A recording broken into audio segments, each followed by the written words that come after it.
Hello दोस्तों, कैसे हो? आपका स्वागत है त्रिपाण स्टडी सेंटर में। आज जो हम करने जा रहे हैं class 10 science and technology chapter, यानी यहाँ पर जो है साइंस और प्रौद्योगिकी जो हमारा क्लास 10वीं का है, काफ़ी महत्वपूर्ण चैप्टर है। हेरिडिटी एंड एवोल्यूशन यानी अनुवंशिकता और विकास काफ़ी महत्वपूर्ण रहेगा। यहाँ पर जो है हम कुछ क्वेश्चनों को उठाएंगे जो एग्जाम व्यू से काफ़ी महत्वपूर्ण रहेगा, और उन क्वेश्चनों को जो है एनालाइज करेंगे, समझेंगे और हर बात को जो है क्लैरिटी करने की कोशिश करेंगे। इसमें हर बात की जाएगी जो आपके लिए महत्वपूर्ण रहेगा, और कुछ क्वेश्चनों का जो यहाँ महत्व रहेगा काफ़ी महत्वपूर्ण रहेगा। और इन क्वेश्चनों को करने से पहले एक बात जो मैं हमेशा कहता हूँ, जिसको आपको सोचना भी चाहिए, विचार भी करना चाहिए, इवन अमल भी करना चाहिए, वो ये है कि जब भी वीडियो देखिए पूरा देखिए, क्योंकि अधूरा जानकारी सदैव खतरनाक होता है। साथ में एक इंपॉर्टेंट बात ये भी रहता है, अगर आप पहली बार वीडियो देख रहे हो तो लाइक शेयर सब्सक्राइब करना मत भूलना, क्योंकि दोस्तों लाइक कीजिएगा तो बनाने वाले का मनोबल बढ़ता है, सब्सक्राइब कीजिएगा तो इससे ये होता है कि जब भी मैं कोई वीडियो डालूंगा उसका नोटिफिकेशन आपको समय रहते मिल जाएगा। और देखिए शेयर का मतलब ये होता है कि आपके थ्रू न जाने किन बच्चों को हेल्प मिल जाए, ये आप भी नहीं जानोगे, इसलिए जो है आप शेयर जरूर करो, ठीक है। व्हाट्सएप स्टेटस पे भी लगाओ। दोस्तों एनएसएस सेंटर जो कई मानने में बहुत से बच्चों के लिए हेल्पफुल है, चाहे वो 8th क्लास हो, 9th 10th 11th 12th हो, चाहे वो एनआईएस बोर्ड के बच्चे हों, ठीक है, चाहे बीए एमए के बच्चे हो, सभी क्लासों के लिए कुछ ना कुछ जो है त्रिपाण एनएसएस सेंटर में उपलब्ध है। तो इसलिए आपके लिए जरूरी है कि आप सब्सक्राइब करके इसको चैनल को जो है सेव कर लो, नहीं तो बाद में अगर रिसर्च करोगे तो शायद आपको ये चैनल प्राप्त ना हो। तो इसलिए सोचना नहीं, विचार नहीं करना है, सब्सक्राइब करके जो है अपने पास सेव करना है। दोस्तों ये तो बात था आपके लिए, लेकिन आप देखते हैं हमारा आज टॉपिक क्या है। Today we discussion most important chapter here, heredity and evolution, class 10 CBSE NCERT science and technology book here. And the next question arrive here, that's important. How is a sex determination in human being? That's important question here. How is a sex determination in human being? The male sex gamete have a X and Y chromosome. The male sex gametes have a X and Y chromosome, whereas the female sex gametes have a 2X chromosome. When a sperm containing a Y chromosome fuse with the ovum containing a X chromosome, the zygote develop into the male. That's important here. The female gamete have a 2, and there is when sperm contain a Y chromosome fused with the ovum contain to the X chromosome. There is mother X chromosome, there is zygote develop into the male. And when a sperm contain the X chromosome fused with the ovum or contain X chromosome, the zygote develop into the female. That's important here. And thus the sex and the individual is determined by the sex chromosome X and Y, which is present in the male chromosome. That's important. X and Y chromosome present in the only male chromosome. That's important. The boy and the girl depended here a father gamete. That's important point for the exam view. And let's see step by step for this processing. Let's see step by step on this processing. There is the humans have a 23 pairs of chromosome. And out of these 23 pairs, 22 pairs are autosome, and only one pair is there a sex chromosome. That's important.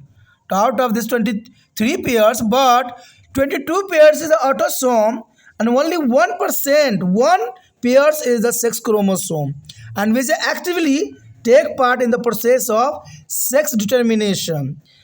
And the next, both male and female carry two sets of sex chromosome. Both male and female carry two sets of sex chromosome here. And male have one X and one Y, means XY sex chromosome, in which both are the active. Males here, X and Y chromosome, and the two chromosomes here, and both are active.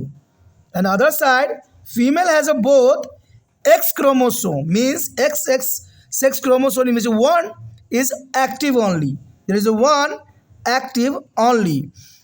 That's important. The XY sex determination system is found in a human. That's important. XY sex determination found in human, but not a human. There's a mammals and some insect and few plant species also. That's important. And all children will be inherit a X chromosome from their mother. The all children, male and female, there is a X chromosome for the mother, and that there whether they are a boys or girl, and thus the sex of the children will be determined by the types of chromosome inherit from their father. The father is a male suspected here, or donated by the X and Y chromosome here. A child who is inherit Y chromosome will be a boy, and who inherit X chromosome will be a girl. There is a Y chromosome is here a boy, and the X chromosome donated by there is girl, and sex determination boy or girl. That's important. But first of all, most important point here, a male semen has a whole approximately 50% of Y sperm cells, and other is a 50% of X sperm cell. You know that is important. And the boy and the girl, the 50-50 chances here. The male semens hold approximately 50% of Y chromosome and 50% of X chromosome sperm here. And therefore there are a possibility that a man have a 3 or more children of a single gender. You know that is important. The X and the hair is important. And let's see diagram here. Here show the diagram on screen. That's important for the exam view. Sex determination in human being. That's important. You know that there is a parents here, mother and father, and gametes, reproductive cells here. And the last here a zygote formed after fusion here. You know that father is donated for there is the male X chromosome, produce a female, and the father here again X chromosome is a mother, there is a female, but other side father is a Y donated for the mother X chromosome. In this condition the male child formations, and other side Y chromosome and mother X chromosome, there is a male child here. That's important diagram here. It means to 50-50 chance for the girls and the boy. That's important. यहाँ पर जो हम chapter कर रहे हैं काफ़ी महत्वपूर्ण है। आनुवंशिकता और विकास काफ़ी महत्व रखेगा। क्लास 10वीं CBSE NCERT साइंस और प्रौद्योगिकी काफ़ी महत्वपूर्ण है, और हमारे समक्ष जो क्वेश्चन आया है कई मायने में महत्वपूर्ण है कि मनुष्य में लिंग का निर्धारण कैसे होता है। ये काफ़ी दिलचस्प क्वेश्चन है और एग्ज़ाम व्यू से भी अपना महत्व रखता है कि मनुष्य में लिंग का निर्धारण कैसे होता है। आपको तो पता ही होगा कि मनुष्य जो है उसमें 2 इंडिविजुअलों की आवश्यकता होती है, मेल और फीमेल। देखा जाए तो ये सभी बच्चों को पता होता है कि जो मेल होता है उसमें XY क्रोमोसोम होता है और फीमेल में XX क्रोमोसोम होता है। लड़का होना या लड़की होना ये जो है पुरुषों पर डिपेंड करता है। तो ये साधारण बात तो थी।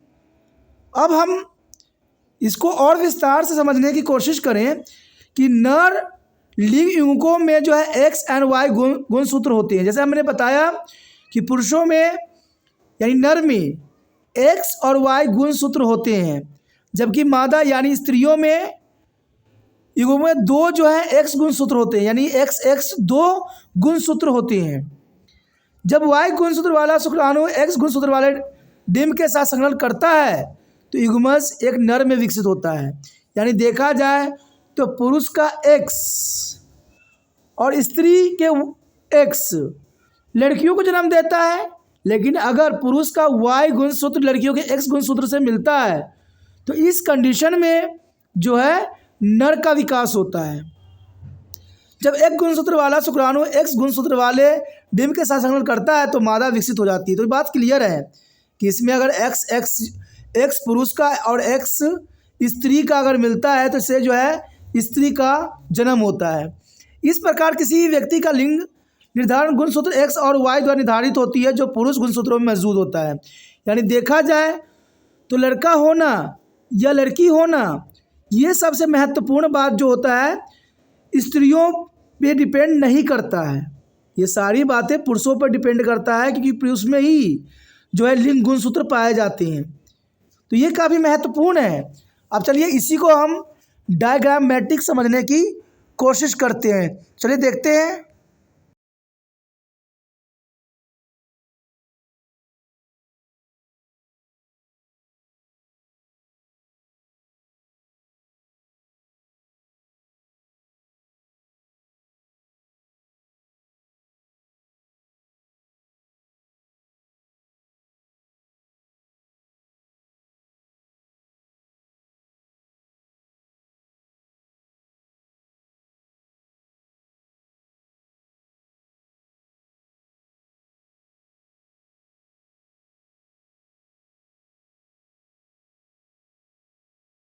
मैचअप करेगा तो यहाँ पर जर्नल सी बात है, फीमेल की जो है उत्पत्ति होगा।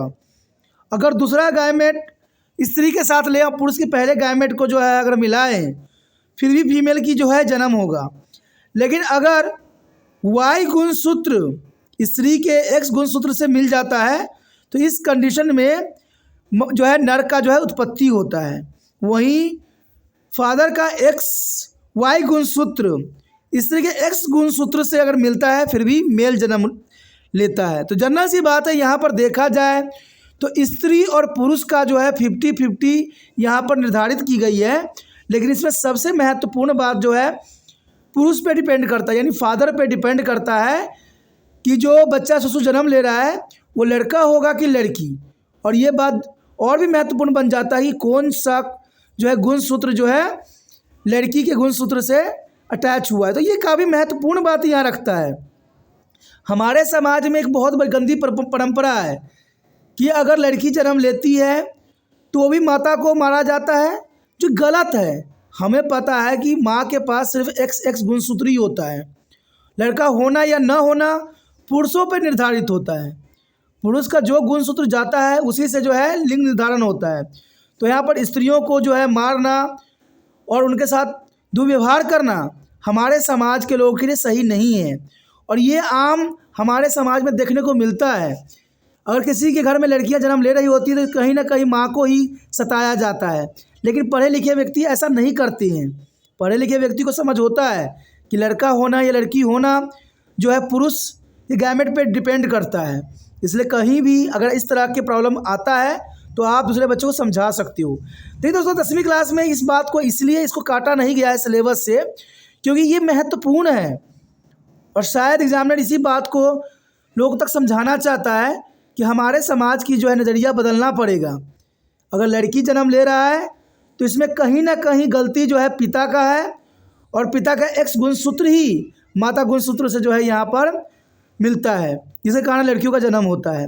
लेकिन हमारे समाज को ये बात समझना चाहिए कि लड़का हो चाहे लड़की हो, अगर दोनों को अच्छे एजुकेशन दोगे, अच्छा संस्कार दोगे तो जनरल सी बात है आज लड़कियां किसी से कम नहीं हैं।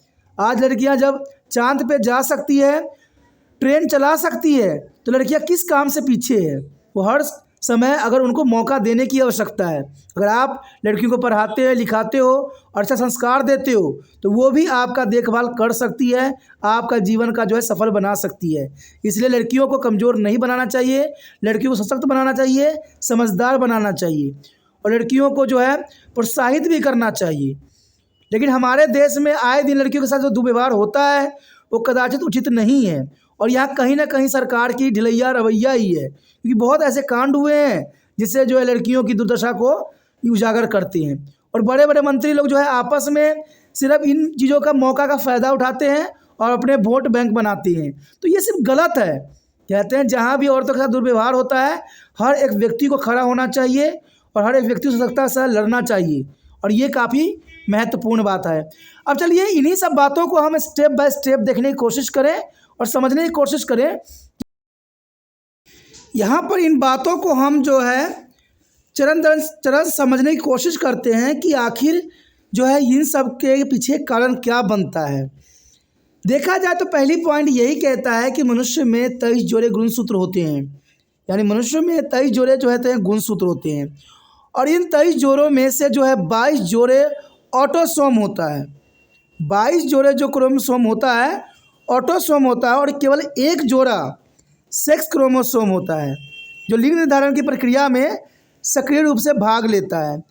तो जो है यहाँ पर सेक्स क्रोमोसोम है, काफ़ी महत्वपूर्ण है और ये पुरुषों में पाया जाता है। देखा जाए तो 22 जोड़े हमारे क्रोमोसोम होते हैं, लेकिन एक जोड़ा जो होता है सेक्स क्रोमोसोम होता है जो पुरुषों में पाया जाता है। नर और मादा दोनों में लिंग गुणसूत्र 2 सेट होते हैं। नर और मादा दोनों में ही लिंग गुणसूत्र के 2 सेट होते हैं। देखा जाए तो पुरुषों में एक एक्स और एक वाई गुणसूत्र यानी एक्स वाई लिंग गुणसूत्र होते हैं, जिसमें दोनों सक्रिय होते हैं, यानी एक्स भी सक्रिय होता है और वाई भी गुणसूत्र सक्रिय होता है। तो ये पुरुषों में होता है और वाई होना जो है लड़के का विकास के लिए महत्वपूर्ण होता है। वहीं देखें तो स्त्रियों में दोनों जो होते हैं एक्स लिंग गुणसूत्र होते हैं और जिनमें से एक सक्रिय होता है। देखिए ये काफ़ी महत्वपूर्ण बात है कि पुरुषों में एक्स वाई दोनों गुणसूत्र जो होते हैं सक्रिय होते हैं, लेकिन स्त्रियों में एक ही सक्रिय होता है। तो यहाँ पर ये बात भी क्लियर करता है कि स्त्रियों में सिर्फ एक ही गुणसूत्र सक्रिय होता है और पुरुषों में दोनों होता है। मान लीजिए पुरुषों में एक्स जो है सक्रिय है और एक सक्रिय नहीं है, तो इस कंडीशन में या तो पुरुषों के द्वारा दिए गए गैमेट के कारण सिर्फ लड़की ही जन्म लेगा या लड़का ही जन्म लेगा, अगर एक रहा तो। लेकिन इसमें दोनों ही सक्रिय होते हैं, इसलिए काफ़ी महत्वपूर्ण। लेकिन रेयर केस होता है जहाँ पर एक ही सक्रिय रहता है, तभी तो लड़का ही होता है और लड़की ही होती रहती है। तो ये महत्वपूर्ण बात यहाँ पर आता है और इसमें लड़कियों का कोई यहाँ पर गलतियाँ नहीं देखने को मिलता है। तो हमारे समाज की नज़रिया को बदलने की आवश्यकता है। कहते हैं एक्स वाई लिंग निर्धारण प्राणी, मनुष्य, स्तनधारी, कुछ कीड़ों और कुछ पौधों के प्रजातियों में भी पाई जाती है। हम ये सोचते हैं कि एक्स गुणसूत्र और वाई गुणसूत्र जो है सिर्फ पुरुषों में ही पाया जाता है, मनुष्य में ही पाया जाता है, लेकिन ऐसा नहीं है। ये सभी स्तनधारियों में और कुछ हद तक कुछ कीड़ों में और कुछ पौधों में भी एक्स वाई गुणसूत्र पाया जाता है, जो कि काफ़ी महत्वपूर्ण बात है। सभी बच्चों की अपनी माँ से एक गुणसूत्र विरासत में मिलेगा, यानी सभी बच्चे जो होंगे माँ से एक्स गुणसूत्र विरासत में मिलेगा, भले ही वह लड़का हो या लड़की हो, यानी दोनों में ही माँ का जो है एक्स गुणसूत्र ही प्राप्त होता है। इस प्रकार बच्चे का लिंग उसके पिता से विरासत में मिले गुणसूत्र के प्रकार से निर्धारित होती है। यानी जो गुणसूत्र बच्चों को मिलता है, जो विरासत में मिलता है, वो सिर्फ पिता से ही मिलता है। कि बच्चा लड़का होगा कि लड़की होगा, ये पिता से ही मिलता है। माँ से सिर्फ एक्स गुणसूत्र ही मिलता है और लड़का लड़की दोनों को ही मिलता है, लेकिन पिता से जो है लिंग बच्चों का मिलता है कि वो लड़का होगा कि लड़की होगा, वो पिता पे जो है निर्धारित करता है। देखा जिस बच्चों को एक्स गुणसूत्र विरासत मिलता है वो लड़का होता है और जिसे पिता से एक्स गुणसूत्र विरासत मिलता है वो लड़की होती है। यानी इस तरह जो है लड़का लड़की जो है उत्पत्ति होती है। देखा जाए तो एक पुरुष के वीर्य में लगभग 50% वाई शुक्राणु कोशिकाएं और अन्य 50% एक्स शुक्राणु कोशिकाएं होती है। यानी देखा जाए तो पुरुषों में जो वीर्य होते हैं, जो स्पर्म होता है, उसमें 50% वाई शुक्राणु होते हैं और जो है 50% एक्स शुक्राणु होते हैं। तो ये देखा जाए तो जो पहले माँ के अंडाशय तक पहुँचेगा, चाहे वो एक्स पहुँचे चाहे वाई पहुँचे, अगर एक्स पहुँचा माँ के अंडाशय तक तो जर्नल सी बात है लड़की का जन्म होगा, और जब वाई पहुँचेगा माँ के अंडाणु तक तो लड़के का जन्म होगा। तो ये काफ़ी महत्वपूर्ण है। एक समय में देखा जाए तो 50% वीर्य में जो होता है एक्स क्रोमोसोम होता है और 50% वाई क्रोमोसोम होता है। तो ये काफ़ी महत्वपूर्ण बात है। अब जिस शुक्राणु की क्षमता जितनी होगी, जल्दी पहुंचता है अंडाशय तक, वो उसी लड़का हो जाता है या लड़की बन जाता है। तो ये सब पिता के ऊपर डिपेंड करता है। चलिए मैं दिखाता हूँ इस बातों को जो है शुक्राणु कैसे जो है डेवलपमेंट यहाँ पर करते हैं, कौन कौन से फेस में। ये क्वेश्चन हमने पहले भी की थी, लेकिन इसको एक बार और मैं समझाने की कोशिश करता हूँ। अब यहाँ पर आप देख सकते हो कि यहाँ पर जो सेंटर है उसे हम सेंट्रोमियर कहते हैं, और इसमें जो है आपको दिख सकता है कि टेलोसेंट्रिक्स आपको दिख रहा होगा, अक्रोसेंट्रिक दिख रहा होगा, सब मेटा सेंट्रिक दिख रहा होगा और मेटा सेंट्रिक। तो ये काफ़ी महत्वपूर्ण यहाँ पर बात आता है एग्जाम व्यू से, और ये डायग्राम भी काफ़ी महत्वपूर्ण बात की तरफ इशारा करता है। और इस डायग्राम से जो है गुणसूत्रों की जो है अपने अपने रूप में मिलता है, यानी पिता और माता दोनों से ही प्राप्त होता है। तो ये काफ़ी महत्वपूर्ण बात यहाँ एग्जाम व्यू से रखता है, जिसको आपको सोचना भी चाहिए और विचार भी करना चाहिए। तो इसी के साथ हमारा ये क्वेश्चन ख़त्म हो जाता है, जो कि काफ़ी महत्वपूर्ण था। अगर समझ में आया, अच्छा लगा, अगर आप दिल से त्रिपाण स्टडी सेंटर की मदद करने की विश्वास रखते हो तो जितना हो सके इस वीडियो को शेयर कीजिएगा, तभी दूसरे बच्चों का केयर होगा। और त्रिपाण स्टडी सेंटर का एक ही उद्देश्य है कि सभी बच्चों तक सही ज्ञान का जो है प्रकाश जाए और सारे बच्चे जो है सही अपना जो है अच्छे से अपना लाइफ को स्पेंड करें। क्योंकि दोस्तों आज लाइफ में बहुत संघर्ष है। कहते हैं आज यहाँ पर जिस प्रकार जो स्पर्म माँ के अंडाशय से मिलता है उसी का निर्माण होता है, तो इसी प्रकार आज हर जगह संघर्ष है। जो पहले आगे बढ़ेगा वही ज़िंदगी में कामयाब भी होगा। और ये बच्चे जब जन्म लेता है उसी समय से निर्धारित हो जाती है कि जीवन एक रेस है, जो पहले जाएगा वही कामयाब होगा। तो ये रेस हमारी ख़त्म नहीं होती है, जीवन में हर समय चलती रहती है। और ये रेस में आपने जीवन में हमें सफलता प्राप्त करना है, और सफलता प्राप्त तभी होता है जब हम एक दूसरे को सहायता करें, मदद करें। तो इसलिए सोचना नहीं होता है दोस्तों, दूसरे बच्चे तक पहुंचाने में आपको त्रिपाण सेंटर की मदद करना होगा। आप कीजिए, शेयर कीजिए, यूट्यूब से लिंक को कॉपी कीजिए, व्हाट्सएप स्टेटस पर लगाइए। पहली बार मेरे चैनल पे आए हो, पहली बार वीडियो देख रहे हो, समझ में आ रहा है, अच्छा लग रहा है और चाहते हो कि और भी वीडियो आपको प्राप्त हो इसी प्रकार, तो जानना सी बात है दोस्तों, चैनल सब्सक्राइब कर लीजिए, सब्सक्राइब कीजिएगा, तभी जो है आने वाला समय में और भी वीडियो का नोटिफिकेशन मिलेगा और सभी वीडियो से आप जो है समझ सकोगे, देख सकोगे। इसे सोचिए नहीं, विचार ना कीजिए, अभी त्रिपाण स्टडी सेंटर को सब्सक्राइब करके मोबाइल में सेव कीजिए।